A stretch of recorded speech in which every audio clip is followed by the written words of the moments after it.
যুক্তিবিদ্যা দ্বিতীয় পত্রে written side প্রশ্ন সহজ আসবে না কঠিন আসবে? এইচএসসি 2024 সকল বোর্ড। আমার কথাগুলো মনোযোগ দিয়ে শুনলে খুবই উপকৃত হবেন। আশা করি পুরো ভিডিওটি দেখবেন। আর যারা দেখবেন না তারা অনেক কিছুই মিস করবেন বা অনেক নিউজগুলো আপনারা পাবেন না। আউযুবিল্লাহি মিনাশ শাইতানির রাজিম। বিসমিল্লাহির রহমানির রহিম। মহান আল্লাহ তাআলার নামে শুরু করছি এবং 5 মিনিট ক্লাসের পক্ষ থেকে সবাইকে আন্তরিক শুভেচ্ছা এবং অভিনন্দন। তো আমি প্রথমত বলে রাখছি, যশোর বোর্ড বাদে সকল বোর্ডেরই প্রশ্ন অনেক কঠিন হয়। যশোর বোর্ড বাদে সকল বোর্ডে প্রশ্ন কঠিন হয়। এটা কি সত্য? না, এটা সত্য না। যশোর বোর্ডে আপনারা বিভিন্ন দিনাজপুর, চট্টগ্রাম, বরিশাল যে বোর্ডগুলো পরীক্ষা দেন না, তার চেয়ে সবচেয়ে কঠিন প্রশ্ন হয় যশোর বোর্ডে।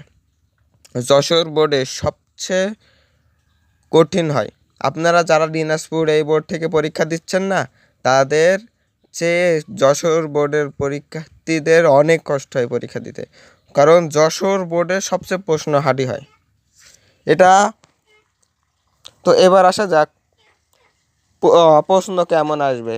আপনারা প্রথমে আমি বলে দিচ্ছি, যশোর, দিনাজপুর, বরিশাল, কুমিল্লা, রাজশাহী, সিলেট, ময়মনসিংহ এই সকল বোর্ডের প্রশ্ন সহজ আসবে এবং যশোর বোর্ডের প্রশ্ন খুবই কঠিন আসবে। এটা প্রত্যেকটা বোর্ডেই দেখা যায়, প্রত্যেকটা পরীক্ষায়, এসএসসি হোক, যেই পরীক্ষায় হোক, যশোর বোর্ডের পরীক্ষার্থীর জন্য অনেক দুঃসংবাদ হয়। এটা হচ্ছে মেন বিষয়।